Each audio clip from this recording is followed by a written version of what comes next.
So what does the Bible say about the Big Bang? Well, the other day I found an article on the website Reasons to Believe, and I found it pretty interesting. So the title is, Isn't the Big Bang an atheistic theory used to avoid God?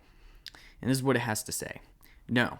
The Big Bang is, in fact, one of the strongest scientific evidences supporting the biblical creation account. It overturns the once popular notion of an eternal universe. Scientists use the term Big Bang to describe the sudden transcendent origin of space, time, matter, and energy, as well as the continuous unfolding of space, time, matter, and energy. The Bible describes 4 key characteristics of a Big Bang universe. Genesis 1:1 and Hebrews 11:3 declare that the universe began to exist, and thus required a beginner. At least 5 biblical writers describe an expanding universe. This comes in the books of Job, Psalm, Isaiah, Jeremiah, and Zechariah.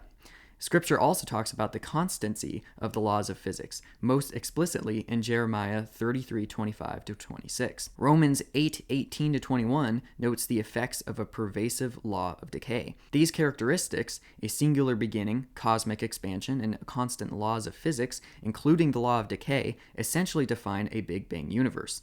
The Bible leaves many details, such as the expansion rate and light travel time, for us to measure.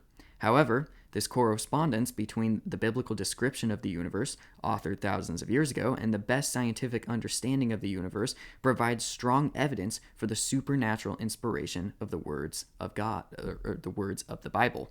So basically what the article is saying here is that the biblical writers predicted the Big Bang thousands of years before modern science ever discovered it. Now, something that I noted at the beginning of the article is that it says it overturns the once popular notion of an eternal universe.